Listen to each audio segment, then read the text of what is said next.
right now for Good Cheese advantage. And this has kind of been a running theme of the league stage, just early advantages not actually materializing to later game success.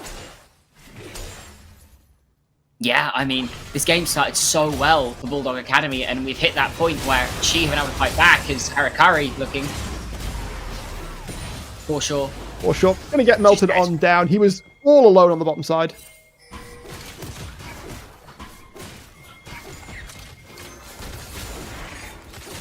The Herald starting up. Nice easy pick on the Herald. Yeah, more than happy to trade your top laner's life for this. Is Shover having to TP down. Committing though.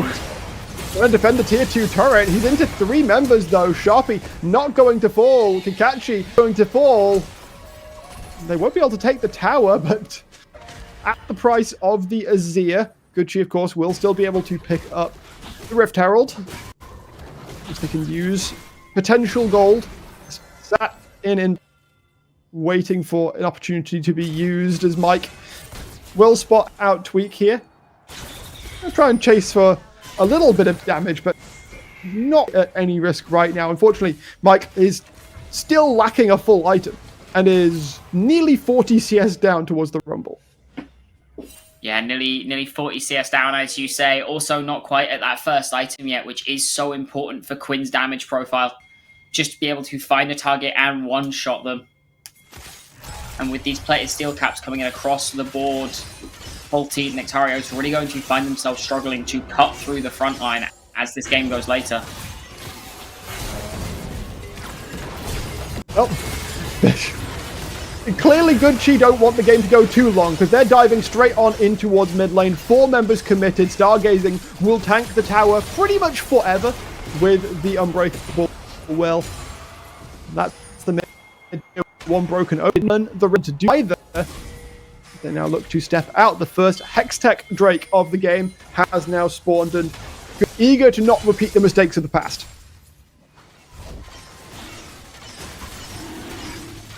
Certainly are. They really want to make sure their fate is in their own hands. And they have pulled this game back from the brink very effectively.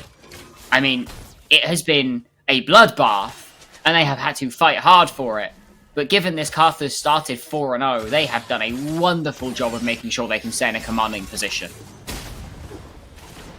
The pressure's still coming forth, though, as Harakari will find out Stargazing in the top side of the map. Sharpie now going to put down the minion wave so they can attempt to effect a dive on towards Foreshore. The wave has been removed. That said, there's no equalizer follow-up. Sharpie is able to survive.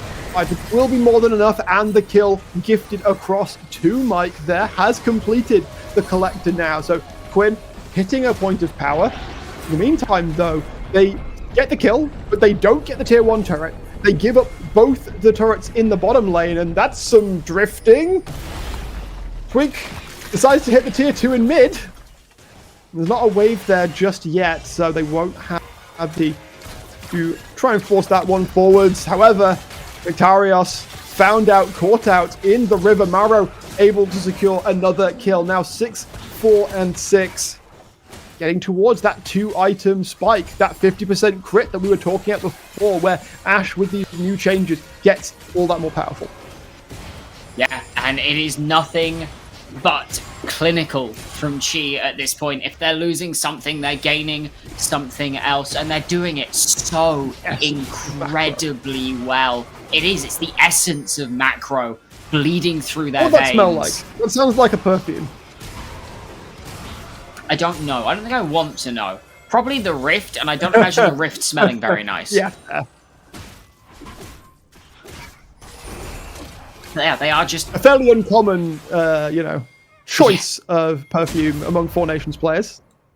Usually much more micro-based. Every angle they can to find something for themselves, they are finding. And Tweak has been on the ball. Every single ultimate has been impactful from this Vi this game. The scoreline kind of reflects it. 5-1-7. Not exactly, not just KDA playering it. Willing to give their life. It is for the benefit of the team. Stargazing. They look to step forwards. Stuns being racked up towards Kakashi. See if I can finish this one down, but straight up Harakari goes over the wall, and you're all stood in the defile. Goes golden on top of that fact, and it's Good Chi who are now being turned around on. Maro is not going to survive that Requiem. Now Chova is to be relied on for sure, is trying to make it happen also. There is the equalizer over the top. Mike trying to get the damage down. He's not able to do so, though. Nectarios trying to get the damage down, not able to do so, as in all Chova. It's a triple kill for the Azir in the bot lane bonanza.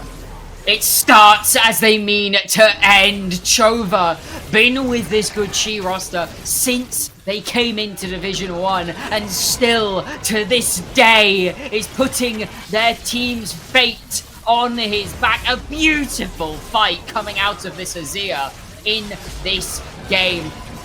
The Flash, after jumping back onto Sharpie, not dying in this fight. It's an incredible masterclass of how to play this champion, and Chova is doing beautifully at making sure that she's fate is entirely theirs. I'll see growth from a player like this. As you said, came in last year, if I recall correctly. The 17-year-old, or touted as the 17-year-old mid-lane prodigy that was going to do great things for Good Chi. And we saw some flickers of that, had some great moments. Of course, Good Chi, they did fine in the split, and they did fine sort of in the grand scheme, but not able to do a really deep run. This year, we see Chova maturing into potentially, I would say, arguably top 3, at least top half of mid laners in the league. Yeah, really has been a growth split for this player. Doing so incredibly well. Sitting 3,000 gold on his counterpart at present. I think what's all the better as well, especially the game that I saw from them last week, we were talking about space gliding Maro. In that game, Chova went like 6 deaths on the Aurora. He was getting dogpiled on. It takes a mature player as Harakari is going to get absolutely piled on. Trying to find a position to do his damage. Maro will not be able to survive the play. Look at Chova again. Has positioned himself over a wall to engage another glorious Empress Divine. He will not be able to survive the follow through from Sharpie, however, but he will allow his team to pick up another Drake. Soul point to Good Chi. And Chi really has turned into the Maro show in the last couple of weeks, right? In their games, Maro has just been space gliding and making so many moves for this team, but Chova's had enough. He's doing such an incredible job this game. These fights hinge on this Azir finding the correct angles, and the correct angles he's finding as Sharpie will just fall here. There's no two ways about it. Stepped a bit too far, I've got collapse on after the dragon. It's soul point now for Chi, and a Baron up in 1 minute and 25 seconds. Harakari's strong, but Chova said, nah, I'm stronger. And to finish my point, went like 6 deaths on the Aurora in this previous game. I still gave him so much credit because he realized this isn't my game. I'm not the main character. I'm just going to do my stuff. I'm going to scale up a little bit. I'm going to be good later on. Kakashi is dead to rights. Yep. Nothing really happened there.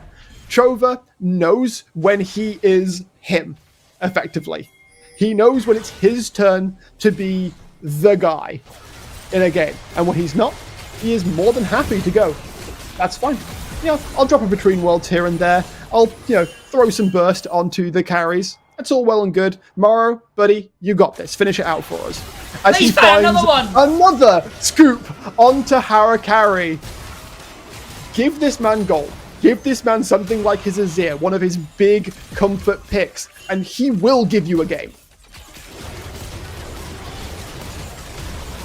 Giga just running them down. Bulldogs, they had such a good start.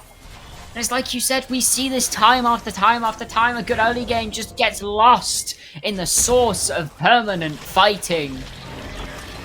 And honestly, it's all come back to Chi.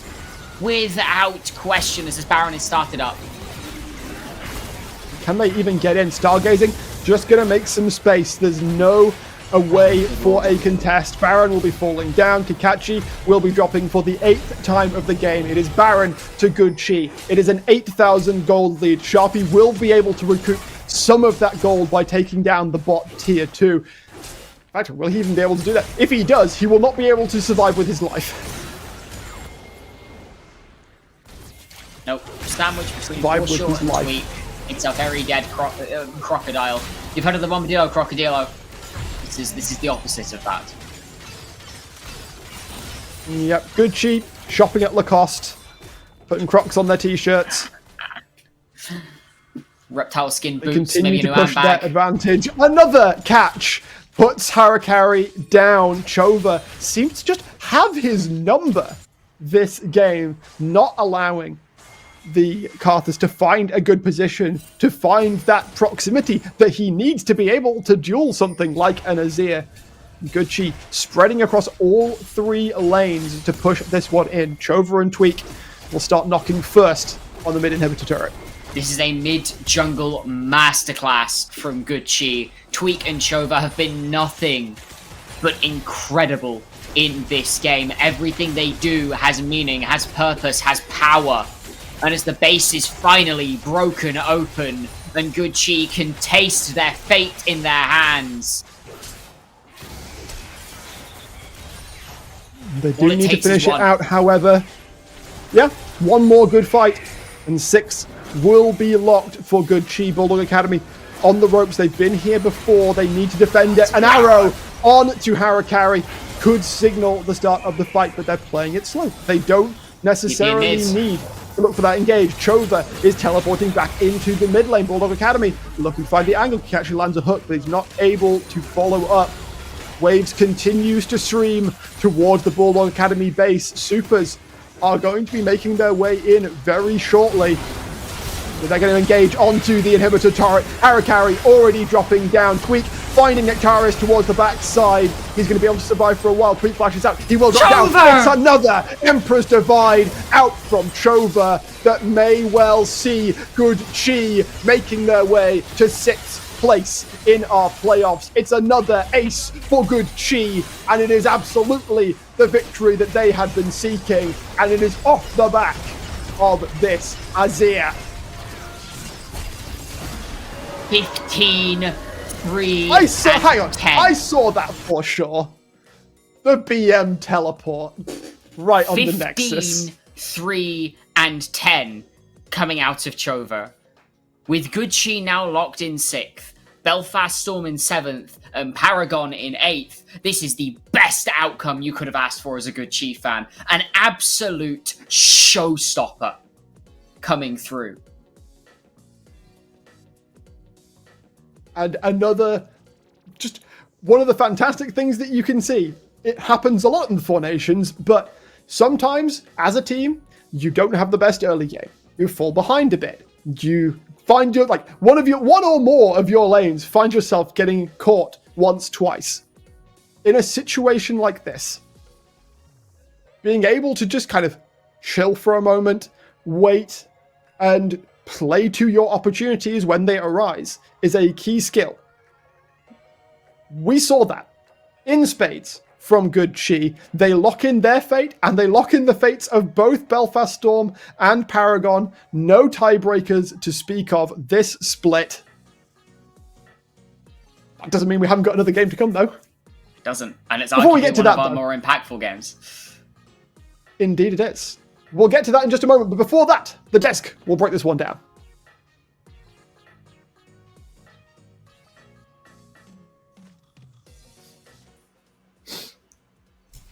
And we're back on the desk, and I'm just chilling here because I was actually, look, for the first parts of the game, I actually enjoyed it.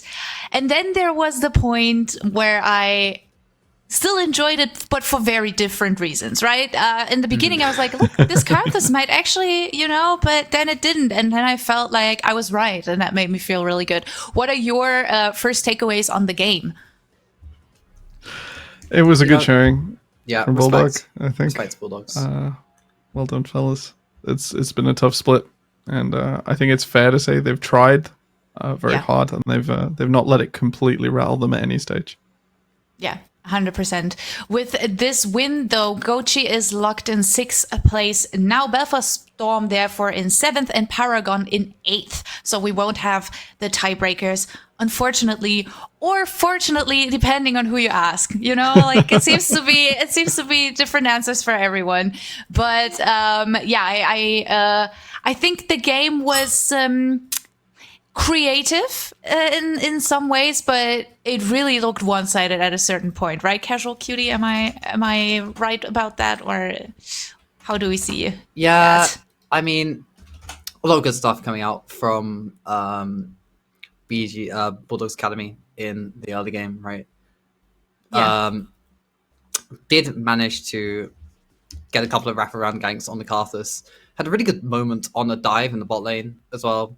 Things look pretty good, but the teleport from Drover behind kind of cut the head off that snake. And with a team form like that, once you lose momentum, it's quite hard to get it back. For me, a big question mark was also, you know, if Karthus as a carry is enough for you. But I hear that we have some replays ready for you guys. So take me through it. Show me what you got. What do we want to talk about? I'm excited to see it. I'm not sure We don't have it ready yet. Okay, So, sorry. yeah.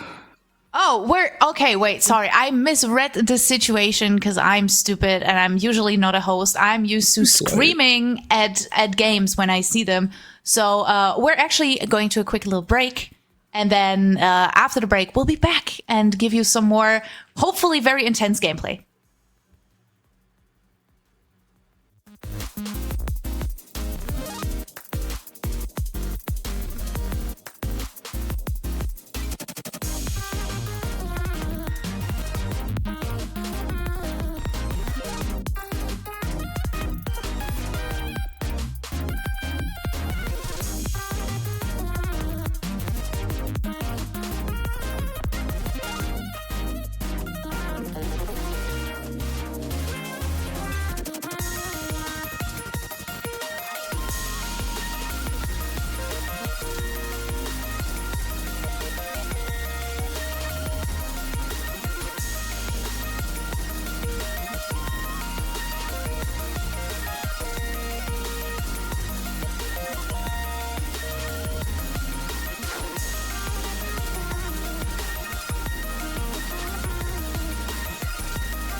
I was muted.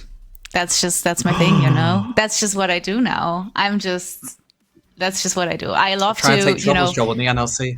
I drive producers crazy with this trick, and I love it. And Trouble, she's my muse, so shout out. I actually, funny story, I wanted to become a caster because of Trouble, so Wow. of course I have to do what my queen does. She also owes me a dinner date because she canceled. Anyways, we're going into the next game, of course, and we have another banger at our hands. We're going to see Bandits versus Rise, and there again is a lot to unpack because this game also matters for standings, as does every game today. And maybe you guys can catch me up a little bit. Temporal, what is this about? What does it mean? Who has to win for what? So, no matter the outcome of this match, and thank you, Luna, for writing this down, because we all figured it out loud, and then I forgot before we even sort of finished that sentence. That's the state of the evening we're at. It's pure hysteria for a banger of a last game. If Rise win, they go third. If Bandits win, they go fourth and Broad go third. Bandits, if they lose, will be coming fifth outside of the upper bracket, and that is the same for Rise. So the loser here goes fifth. Broad Damn. then do their best with a bit of an awkward tiebreaker. So they would prefer it if the Bandits win. They go third. But otherwise, they're going fourth. 3 and 4 does matter. There is no pick for first and second. First will place fourth in the upper bracket. And while we've all espoused the 5 IQ in Quick, will maybe suffer fearless. Do you want to be the first one to find out? I don't think you want to be the first one to find out. That's not okay. No, not really. Honestly, not really. But, you know, until we go to that possible scenario, let's focus on the game we have at hands here. It's going to be a banger. It's about upper bracket, lower bracket, all the shenanigans. And I hear we have some rosters ready to look at. So take it away, production. Show us the roster of Rise. Here we go. Who are we looking at? Who is the laner to watch possibly in this lineup? Cutie, tell me. Well, I don't know. It's always hard to look anywhere other than the jungle or Rise. Trizzy, such an important piece, has been real veteran of this, along with Sin as well. But when you're looking on Rise, I mean, we've seen impressive performance from Niki, all members actually. It's how you get to an upper brackets contention spots. But Trizzy often has the run of these games, is often a bit of the centerpiece, the linchpin of a Rise strategy. Yeah, 100%. I would agree with that. Also, Sin, a very active chatter on this channel, has been not only around for a long time in the league, but also for all of the evening in chat. And he was also memeing a bit about how his game is going to be so late today. Don't ask me what time it is in Germany. So yeah, love that. Very great roster. Also very excited to see what kind of picks we can expect here. Now, Temporal, please tell me Trizzy is not playing Karthus. No, it's likely going to be Jin Jiao. That's the fear. That's the one that's been drawing bans. I'm looking towards BB Muffin. So it kind of depends how this mid jungle duo is going to move around together, I think. Yeah. That's going to determine a lot of where it's going. I think BB Muffin has been away for a long time. Yeah. Fantastic Irish mid. Has hit his stride. We're no longer on his Syndra. So I'm excited to see what they bring together. Because I think it's very dependent. I think they're hitting their stride Rise here. So maybe something new, maybe a little test for playoffs, or maybe maximum Victor Xin Zhao gaming. But they obviously have quite the opponent at their hands, as we maybe can take a look at the roster of the Bandits here, who definitely want to come in to secure themselves that spot in the upper bracket as well. And I see some names here. You know, Elendil. I think this bot lane matchup is going to be so interesting, right? Oh, it's actually a bit of a barn burner across the board, right? Obviously, this bot lane, Elendil and Kenny, very, very strong as well. But you want to talk about a powerful mid-jungle duo, Lunkerfer and JB as well, not pulling any punches. It's sort of like I think all lanes, including jungle, are going to be really interesting to watch in this match. And I think it's a fairly matched set of two teams as well. Yeah, for sure. And that's why it's so exciting to see who actually comes out on top here, not only because of the standings, but also because I feel like they are really on the same wavelengths in some scenarios. Now, if we're looking at possible picks coming out from these two rosters. What do we expect maybe from the Bandits first? Is there a power pick you really want to see? A possible first pick maybe that we're looking forward to? Any ideas? Anyone? If it's not Cartus, I'll Apologies, cheer. I am halfway between chats. I think we're on for Viego and Ginger this game. I think we want to roleplay. I think we want to get melee. I think we want to get scrappy. Yeah. And then we want to back it up with some powerhouses behind them. That's a little bit of a departure from what we've seen this evening, but excited for it all the same. Yeah, I'm really, really excited to see how it's going to go. Also, carry junglers all the way, I would say, especially the Viego, obviously playing a huge part in how the game is going to play out. Being No very thanks, dependent on resets, though. What do you want to see? What do you want to see? Tell me. Is it a reset if you just kill everyone? Well, it's a reset for the enemy team, I would say. Not sure that's what you intend, but hey, it's some sort of a reset, just not for you. I also think it's gonna be another barn burner of a game because both these teams like to get scrappy with it. I think both these teams excel in the 3v3s, the 4v4s around these objectives. They love getting down and dirty in the mud, and I am living for it. I can't wait to see them on the Rift. Definitely. Okay, so we have a little bit of time to stall here as we're still waiting for the draft to be ready. We've talked about the junglers briefly. I know everyone loves Trizzy, the Trizzler, big impact. But what do we expect these junglers to do? Who do we expect them to play around? Because obviously not having seen the draft, it's still very out in the open. But is there something characteristically that you would say they enjoy doing, who they enjoy playing around? I mean, I'd almost say themselves. I've seen both these junglers look for these really aggressive mid lanes, invades even, on these sort of wacky timers. Maybe it's wacky to me, somebody who doesn't understand, doesn't speak the language. But they aren't afraid to go in the enemy jungle and have a bit of a scrap with each other, right? They're definitely not vegan, herbivore, clearing top to bottom. So I think there's a good chance they end up playing for themselves. Fair point, honestly. Again, putting out the Viego carry, you just want to be everyone and everywhere at the same time. But we're getting into draft right now.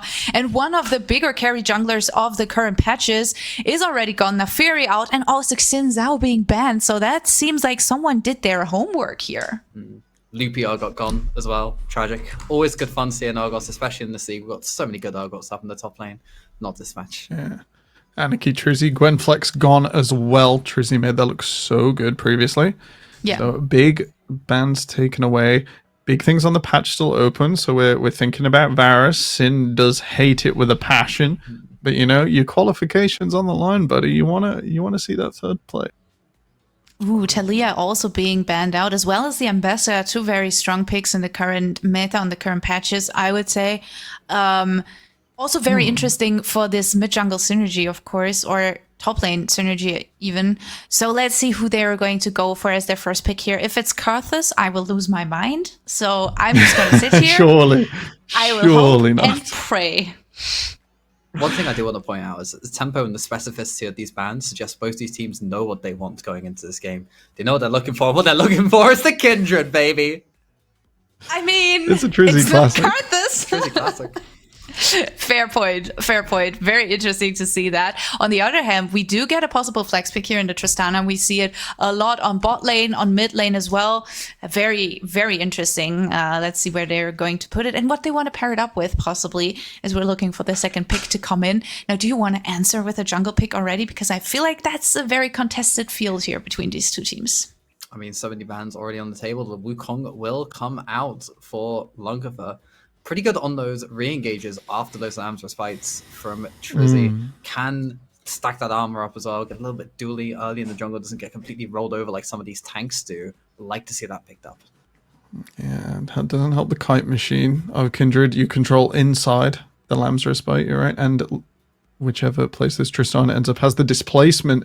If I'm Ryze now, I also want to control the space. Xayah would be great for that. I'm looking at Caitlyn to go a bit faster. We know Sin plays it as well. And probably a control mage. I don't think you should leave both solo lanes vulnerable here. The R4 defense would be favorable because of Bandits dropping that Ambessa ban, which is out of character red first phase. But would be found to be advantageous later on here if not punished with a top lane or mid pickup here. Well, let's see if they maybe even want to opt for support. We know how well Zyra Khan obviously works together, and it looks like that's actually what they were going for. Interesting. I wasn't sure if it's actually the right angle here for them to choose from, but I mean, let's see. Honestly, it is very annoying. It's very fast. It's very, just untargetable in some scenarios. So let's see if it works out for them. We do get a bit of a safety pick here for Loopy, I would say. Because Ornn, we know it. Historically, he can fall behind in laning phase. It's fine. He will still have some sort of impact. But now, obviously, more top lane bans coming out towards Ryze because they want to make sure that Ornn has a decent laning phase, at least. I do want to say, though, the Ornn here obviously provides a lot of long-range engage, provides a good setup and follow-up on that Cyclone, and once again on that Lamb's Respite.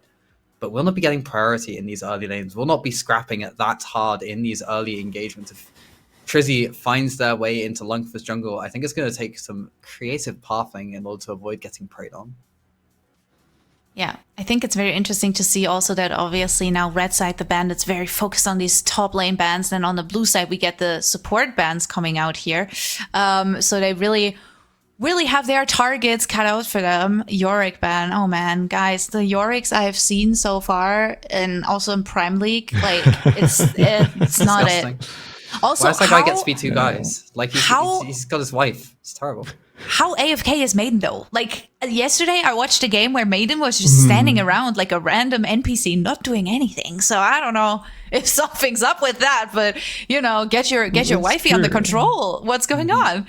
But we're not going to see. We're not seeing great use today. of the sixth person. I'm a bit worried for Ryze here. I think if bandits lock Poppy, this is horrible. Elendil locking in the Renata, they're also pretty good. Not as fantastic as it can be sometimes, but pretty favorable if we're all playing in one big AoE mess. Yeah, I gotta say, I'm a bit confused about the Renata, just synergy-wise, right? Because I feel like that's obviously something you like to pick with something like a Kalista. It does give you some really nice disengage, so let's see if they can make it work for themselves. Really interested to see how Ryze want to go forward here, and they're going with another safe pick, I would say, right? Not so good on the patch. Cassante kind of got a dead cat bounce of relevance on the lane swap meta. Has just been nerfed so hard, so heavily, not as consistent as you need to be in pro play anymore. Will be the pick into Ornn as well. Does get the priority, will be able to outduel at that level 6 points. Drag people out of Lamb's Respite again. I feel like there are a lot of displacement abilities in this match, as Annie is locked in here on the 5th. Okay, like BB. that. Let's go. He used to play this back in the day when it was not as good. I'm not sure Azir is what you want to pick here, bandits. That's a little bit risky.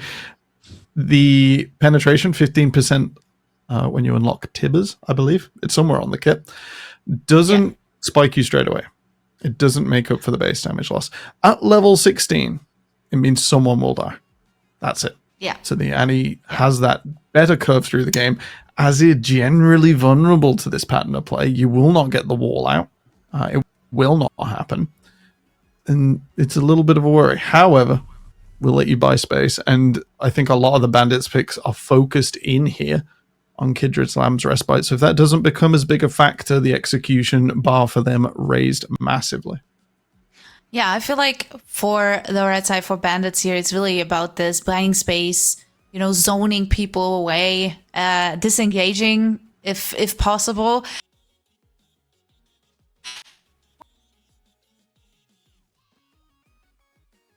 But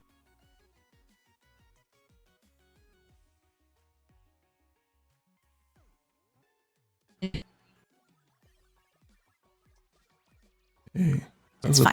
And it's kind fine. of couldn't mute in Discord for me. That's all right. We're still here.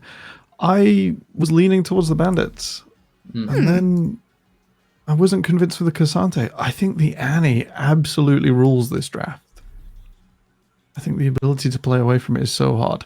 You can, for sure, get your revive out of Renata if that lines up nicely. But if someone's on their own, they're going down. Any ideas for you, Casual Cutie? Do you have like a favorite draft, or is it more like it's really dependent on how they're actually playing it out? I'm seeing a vision here. I'm Oh, seeing everyone Lord. getting scrappy in the river. I'm seeing a fight around Rift Herald. Teams crash against each other, and then the bandits just drop 4 big AoE ults on the enemy team and crush them, because that combo potential is always there. You've got the Cyclone, you've got the Empress Divide, you've got the Ram coming through from Ornn, right? Haliventress can get a decent amount of AoE damage with that explosive charge. Then, as much as I do like a lot of what Riot have going on, and as you have said, this Annie is going to perform very well, we'll be able to provide a lot of countermeasure against the engage, right? Even the short range, if they jump on top of you, you can drop down the Tibbers, roast everyone. But I still feel like Bandits does have a decent amount of source to it, and just because your ease of execution, I think I lean towards the Bandits on this one. Yeah, I can see that. I feel like there is very much potential on both sides here, but as always, it depends on how it's going to play out and how they're able to execute these comps. And who better to talk us through the entire process than our casters? So we're tossing it over right now. Enjoy the game, and we'll see you afterwards. Thank you, Miller. So, got a little bit of a surprise for you. Earlier today, I thought I'd poke Bandits coach Harold and ask him for a sort of bit of a statement ahead of their last game of the split, what his general feelings were. And I'm just going to read this verbatim because it's fantastic. If we lose to Rise, we're washed and deserve to get knocked out by Paragon. If we win, we're the greatest team ever to grace the Rift, and Venom Crest should be quaking in their boots because this time they don't have rhythm to bail them out. And regardless, winning should be easy. We just have to have Lunk and not pick Kindred. Well, Rise did that job for him. Yeah, the B1 Kindred for Trizzy, the tax wasn't paid. And Sin finally off Varus duty. Yeah, he's been very sad about that. He's quite vocal about, another Varus game. Given the Xayah this time around, which I know is a champion that you know like the very back of your hand.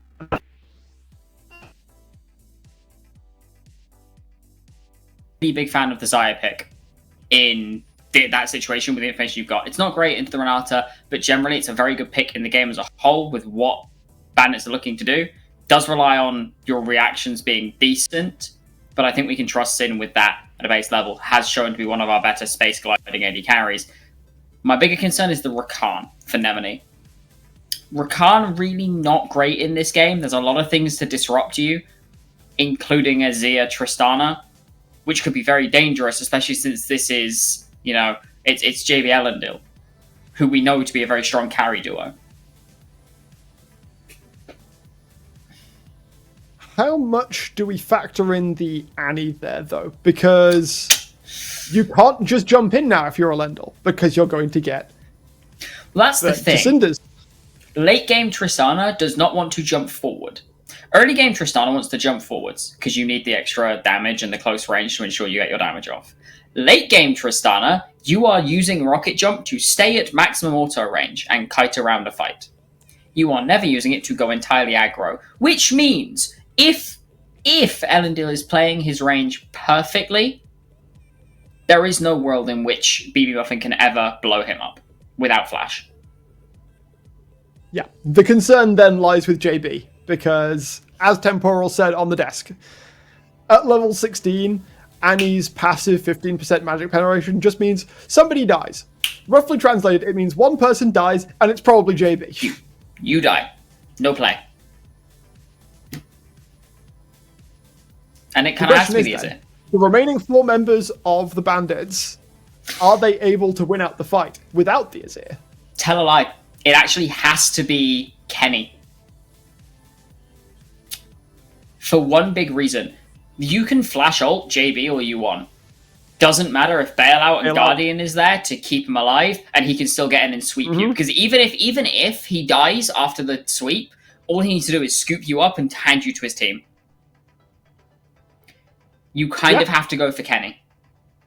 That was the answer that I was. I'm very happy that you answered exactly as I was teeing you up for.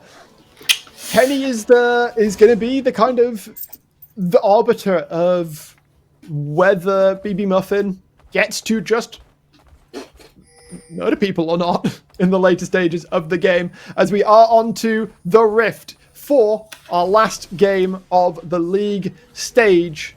Spring split. The Trizzy tax was not paid, as we said. We see the Kindred there.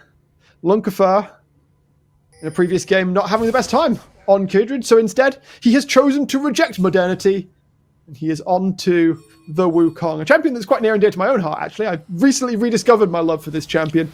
Simple enough to play, and can give just everyone in the vicinity a concussion. True. We also need to give Loopy Orn a shout out. Incredibly consistent on this champion all split long. Those two big ultimates, Call the Forge God and why am I forgetting the name of Renata ultimate? Hostile Takeover. That one.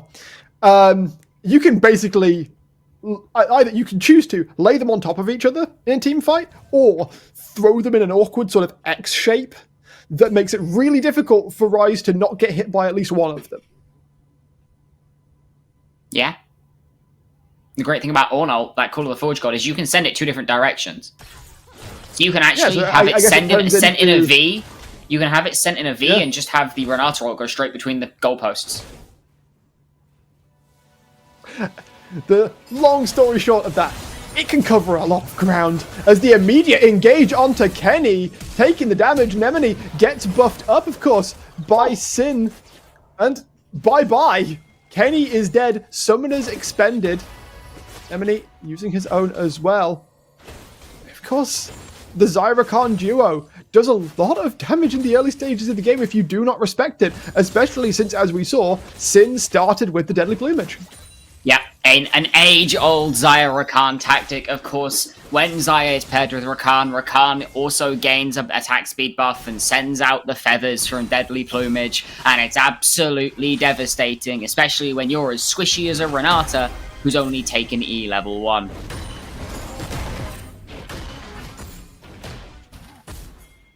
The rest of the Rift remains relatively quiet.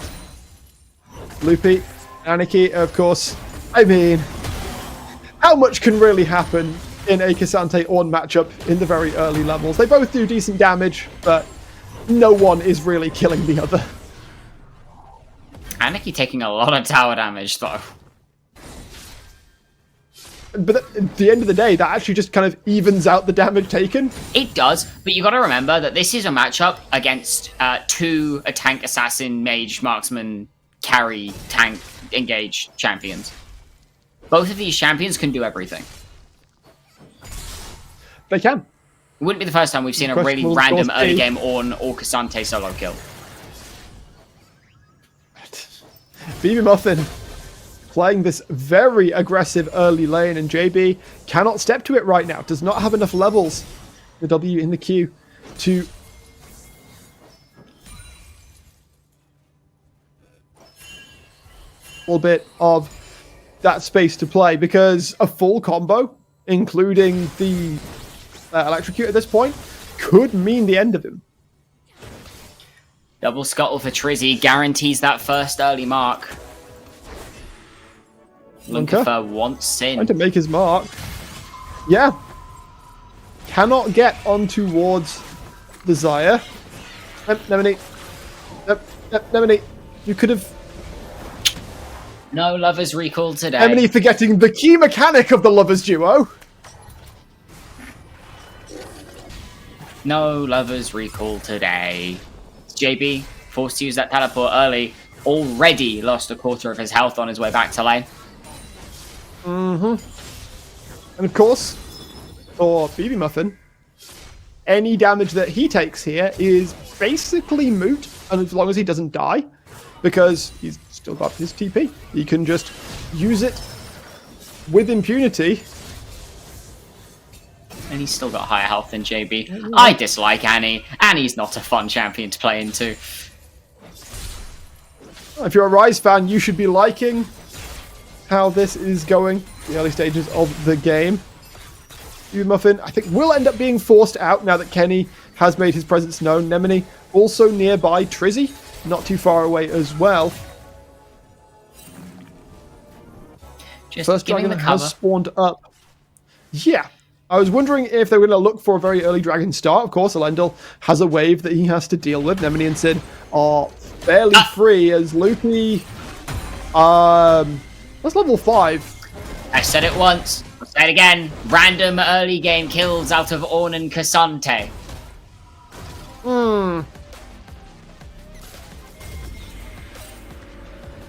Yeah, I need to stop talking about top lanes, apparently. I'm just like, oh, it's 2 tanks. Nobody's going to die, right? Oh, no, no. Apparently, everyone's dying.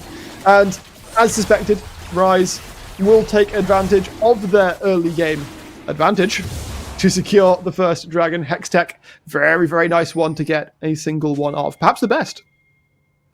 Yeah, that and Infernal, both very good for every comp in the game. Next one up is Ocean. A little bit more regen out of combat.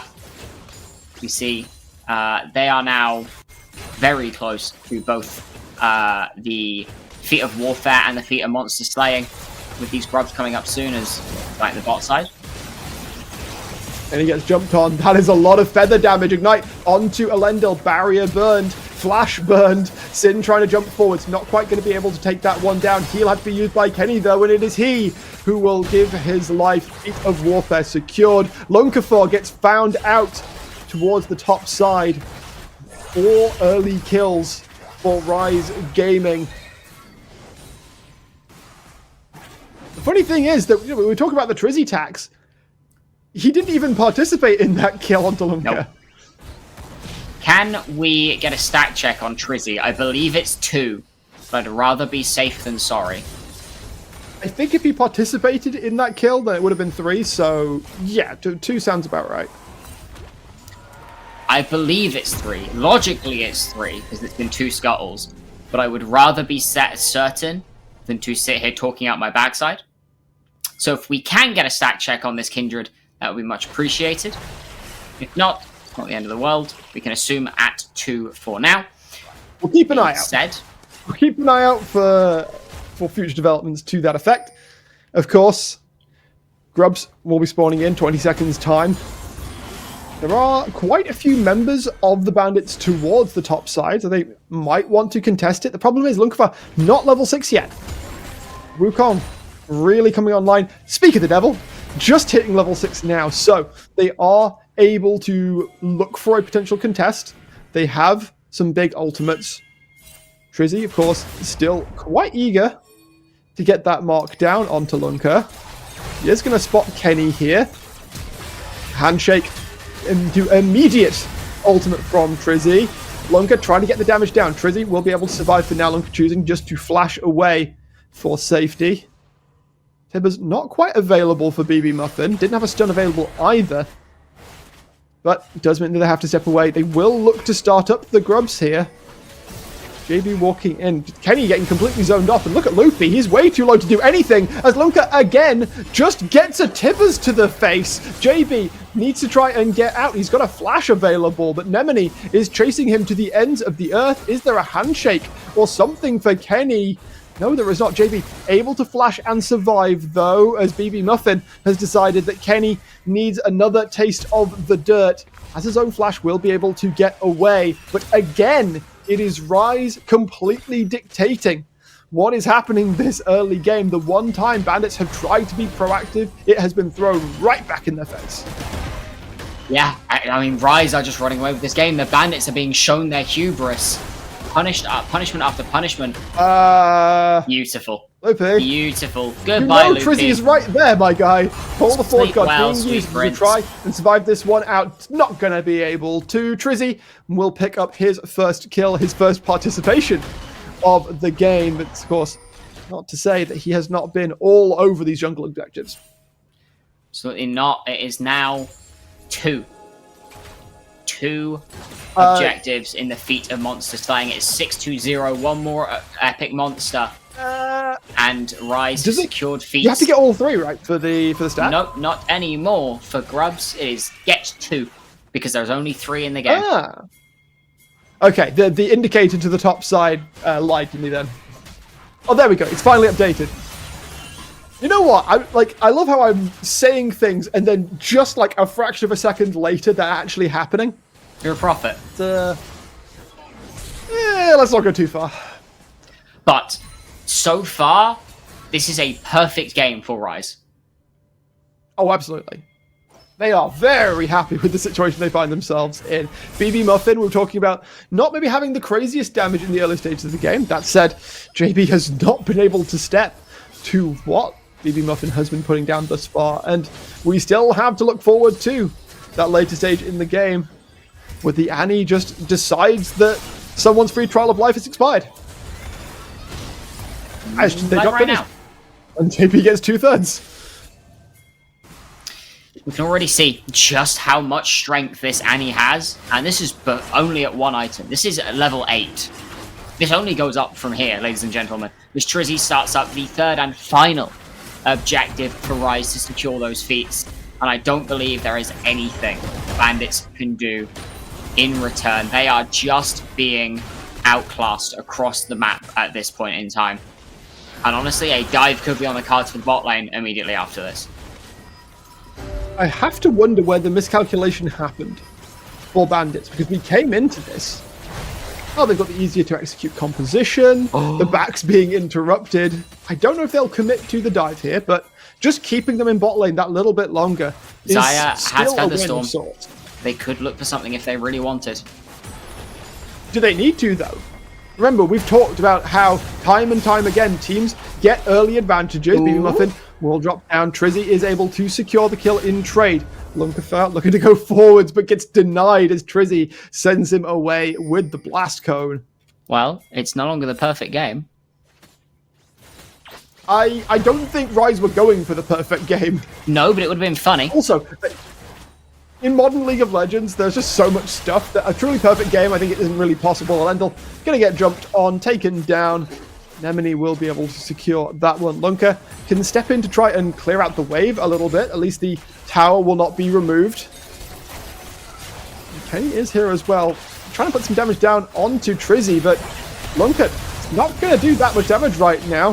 Hostile Takeover gets dropped down. Warrior Tricks means that Lunker at least will be okay, but Kenny far from it as the ultimate. Featherstorm coming down. And that's his second kill for Sin. JB looking to move, but it's far too late. The Bandits just look so disjointed. It's as if they don't know what they want to do. They're not on the same page. If I was to turn nameplates off this game, I'd think this was a solo queue game coming out of the Bandits. It is so disjointed. There is very little coherent decision making. As BB Muffin once again just annihilates JB's health bar. Bandits need to tighten up. They They necessarily need to kill the Azir. Yeah, Just put the fear on him. Bandits need to tighten up. They need to start working as a coherent unit to try and start to punish and shut down some of the oversteps that Rise are making. Because as it stands, they are just being out-pressured the map over. It is a 5,000 gold lead. We're only 13 minutes into the damn game. Yeah, my questioning comes back in of where in this early game did it go wrong? Because Kenny's first death, that's like a bit of a miscalculation. Maybe not respecting the early Xayah Rakan damage. You know, maybe you didn't expect the Xayah to start W. That's the Deadly Plumage, by the way. And Loopy. Another solo kill. Yeah. That's the question, that we are at this point in the game. We talked about early game not mattering, or I've talked about it certainly several times, but when the lead is this big, is there even a way for it to not matter? 5.5k, it definitely has an impact. The first tower goes down in that top lane, Sin pushing for free. And Anarchy is just playing with Kenny. Rise are genuinely putting on one of the biggest lectures in coherent League of Legends I think I've seen for a while. Getting a little bit of a pause there. While you didn't see it, of course, JB, alongside Lugfat, was able to take down BB Muffin. So, some symbolic revenge, I suppose, but it is impossible to deny that Bandits are in the hole right now. They are so far behind. And the question is, how do they come back from this? They've got the Tristana as like late game insurance policy. The Azir is going to do damage later in the game, but like, does the graph coincide at a time that is actually achievable? Turtle. Yup. They need to turtle. They have to tighten up and stop making these small mistakes, because as Rise have shown, they will punish after punish after punish after punish, and you can't let them keep getting away with it, because it is exactly what is making this game so incredibly difficult for you. The question is, how long can you turtle? Because 90 seconds until the first mountain drake spawns. 5 minutes after that, if you're turtling, you're already giving over mountain soul. Around 21 and a half, 22 minutes, Trizzy has absolutely no fear in starting off the Rift Herald. He doesn't need to have fear, right? They have full control. Precisely. They're not scared of bandits walking into them, because if bandits walk into them, they probably lose anyway. Teleport up for nobody on the map, so it really is just a case of we see bandits member, we make them into mincemeat. As we've got 3 members looking on towards Anarchy to try and take this tower down, but Elendil has taken so much damage that you almost can't force anything here. He might just be dead. He's just dead. He is just dead.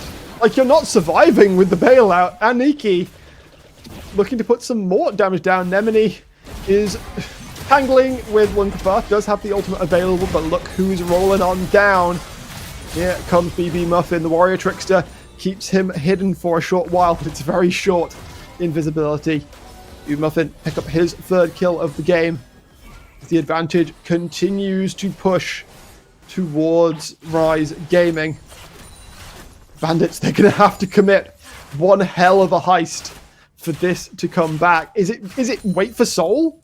Like, scale up as best you can, try and find, like, just like, sacrifice Lunka to steal soul? Like, Ruka was pretty good for that. Who's next? Yeah, you kind of have to hope that you can find some angle, because if you can't turtle and you continue to bleed, this 7k gold lead is just going to get monumentally larger. Penny caught out again and able to put the damage down. Elendil needs to jump away. Lunkafa coming forward, did not burn the Cyclone in the previous play, so he is able to do something, but the vision is pretty much all Rise. Trizzy, again, is able to start up the Dragon on spawn with impunity, because he knows that if any member of the bandits try to step up too far, they will get caught out and either killed or just nudged away by the rest of Rise. JB, looking for the cat, is able to find BB Muffin here. Lunka putting the damage down. It's too late to save BB Muffin. In fact, Lunka going to survive a little while longer inside the Lamb's Respite, living for a good old while. Unfortunately, too late to be saved by the bailout. Trizzy on a killing spree. 15-3 right now. The pressure is still unrelenting. There is a hostile takeover there, but when Kenny is getting shredded that hard by City, he just doesn't have an opportunity to cast it. There is nothing left for the bandits, as Loopy will fall once again in the 1v1 to Aniki. Rise have truly risen. This is everything they could have asked for. That doesn't even sell and more. Rise have ascended. True. This is genuinely the best game they could have asked for to end out their regular split. Because a win here not only locks them into 3rd against Venom Crest, it locks Brod and Friends into 4th against Inquick, and it sends Bandits down to last chance in the lower bracket, where one series loss sends you home. And the question that we were asking, no, it's not an Inquick game, but it's been questioned. Temporal was talking about it. A team like this with so many mains, how do they do in Fearless? BB Muffin is going to get taken down. Perhaps a little bit of disrespect on the side lane. Tibbers might have something to say about it, though. JB burning, Fine. not going to fall. On the flip side of that, Scant mercy. you don't want to be the team to find out how they do in Fearless. And that is what Brod and Friends are hoping for here. Bandits winning this puts them in 3rd. That means they dodge in quick. Finn could be caught. Never mind. Loopy's trying to do the damage. Hostile takeover comes over the top, but it actually just means Trizzy is still hitting Loopy. There's not members of Rise nearby. Lunka trying to get the damage down. But Trizzy playing off towards the backside, making it so difficult to execute. BB Muffin now TPing out of base. Bandits have to go through a narrow choke point to get back to their tower. Lunkfa is able to eventually pick up a shutdown on towards Sin. He now needs to get out with his own life. Might be easier said than done. Instead, Rise, they decide it is not worth chasing him down. And when you've got Iniki taking a tier 2 turret before 20 minutes on his own side lane, because all of the bandits had to deal with what was going on mid lane, I don't think you're concerned. 9,000 gold lead. That is nearly 2,000 gold a minute. Sorry, 500 gold a minute. My brain is gone. That is incredible at this point in the game. When we look at the 95% of it is on mid jump, top mid AD. It's actually Lunkafa has more gold than Trizzy. It is down to Barely. Aniki, BB Muffin, and Sin. Tokyo drifting Trizzy. Gonna try and look for an engage on towards Kenny. Loopy trying to step away. It's just too much damage. He's not got the items to do anything about it. Kenny will fall. Shelly will go back to her regularly scheduled pathing. Cut short by Lunkathar. Again, it's just so much aggression, so well orchestrated by Rise. Yes, they've given across 5 kills, but every time someone has died, they're usually getting something in trade for it, which is something that we have been routinely praising teams for, like the discipline to not just get fully drawn into chaos. I'd like to really kind of make it known how incredible that was from Trizzy. The awareness needed to know that you can just ride Herald backwards and find such a solid fight is incredible. Elendil, able to get the mid-tier 1, is likely going to pay his life in price. The buffer is cancelled. Is able to use the Buster Shot to get Aniki away, but that's 20 seconds before a potential Mountain Soul for the side of Rise Gaming. Maybe able to pick up a turret, but hey look, he's on the top side of the rift. It looks to me like Bandits are just going to give over Soul just to give themselves that extra potential 6 minutes. They can maybe save themselves with an Elder Flip. They could, but it's not easy. Niki having to teleport to defend against JB. By no means. But a 22-minute Soul for Rise Gaming. They've had the pulse. I cannot from the first genuinely. minute. They have had their fingers on the pulse from the get-go, and I cannot understate how much of it's not even a masterclass, it is a full-on lecture. The BB Muffin just flashes the wall and finds Elendil.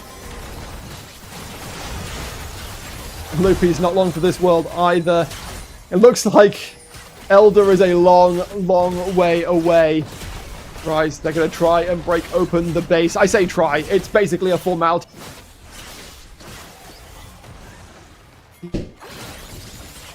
I have not a bad thing to say about Rise this game. They have taken this and ran with it. Nemini looks for the engage, doesn't quite find it, but this may just be game.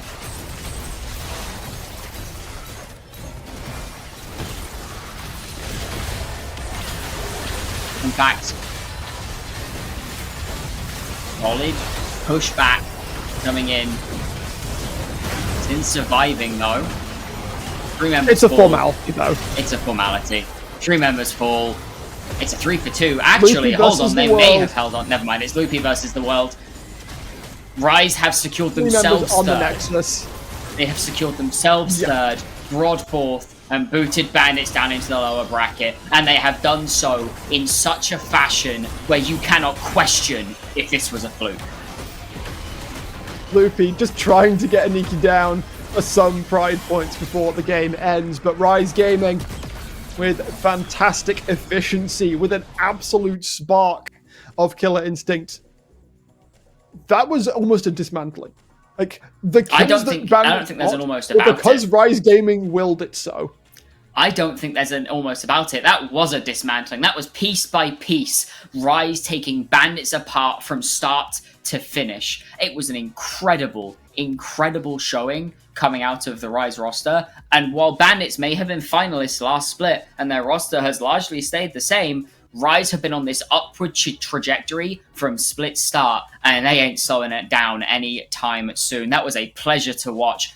Take a bow, Rise, honestly. And as mentioned, that locks Rise in third, Broad in fourth, and Bandits in fifth. So Broad, best of luck against Inkquick. Yeah. Rise have in fact been rising as they end the regular season with a fantastic performance. We're going to throw it across to the desk. Hopefully the analysis doesn't need to be as, we can probably be about as snappy as the game was, I think. Well, a snappy game indeed. I mean, let's be real. We were talking about how Ornn can fall behind a lady phase and he's surely going to be useful again. He was, in fact, not very much useful anymore. No one really was on that red side, to be fair. I think they bit off a little more than they could chew. But Temporal, what was your game deciding moment? What was the point when you were like, oh, nah, this thing is done? When it was quite early on, my brain. That's not a good sign, The actually. pick on Grubs, yeah. The pick on Grubs was really quite nasty. Yeah. And it's all point and click, so Wukong was like baiting it out. It's like, oh, like throw something and I'll clone. So he literally does not stop him disintegrating. And it was pretty rough. And you got into a rotation on mid where BB got very comfortable just pushing the matchup. And I was like, Azir and JB was like the shining light that had not biffed the lane, that had not suffered under their tower for a few minutes and was holding on gold-wise, and he could not move up on the wave. And from there, you're in a bit of a struggle with 3 losing lanes. So we do have a little bit of a replay going on. So let's look at this and talk me through what happened here and why was this possibly a game-deciding moment as well, if we can maybe look at it. It was a very fun moment, if nothing else. Yeah. It was a bit of a driving masterclass there from Trizzy.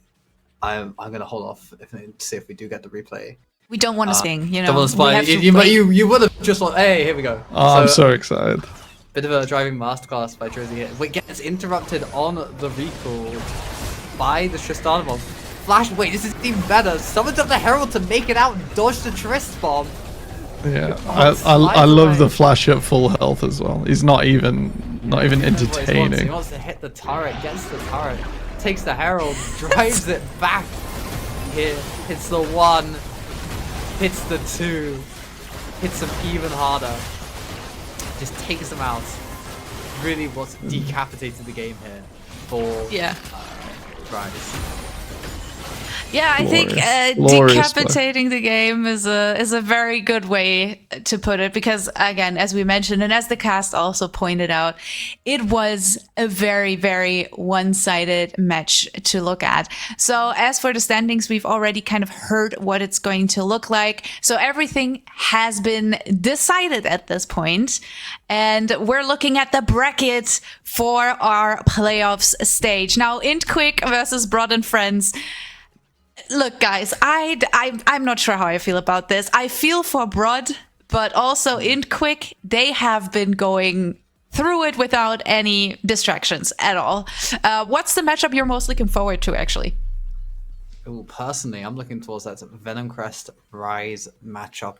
I mean, obviously, Venom Crest looking very, very strong at the moment. But Rise, really impressed by their performance tonight. It's going to be an interesting one to see how that plays out. Yeah, for sure. How do you feel about it, Temporal? Do you have a favorite one to look at, which you're most excited for?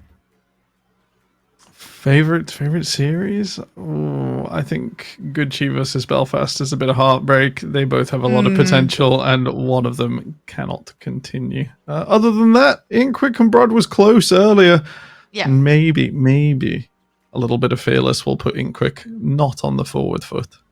And that's a very good point you're giving us there, because we're going in best of series with the Fearless format, which obviously kind of puts the teams on the spot just a little bit more with the Fearless format, obviously banning out a bunch more champions that you're not allowed to replay. But you can also see on this playoffs graphic that we will be back on the 19th with Intquick versus Broad at 19 British Standard Time, which is obviously for those of you who live in other parts of Europe, a different time zone. So check out what time zone it is for you, because you should not miss this match. I think it's going to be an absolute banger. And with that, I would love to wrap it up for us today.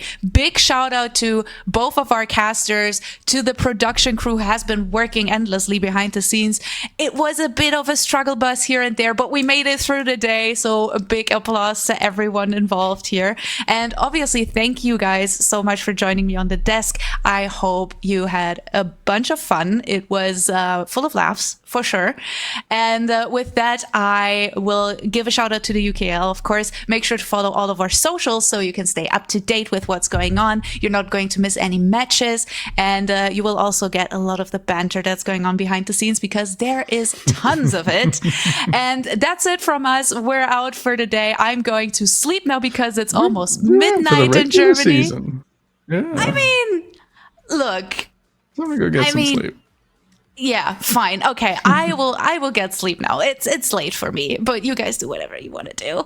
Thank you guys so much for hanging out with us today, and we all take a collective nap. See you next time. Goodbye, and stay healthy, stay happy, and be nice to each other.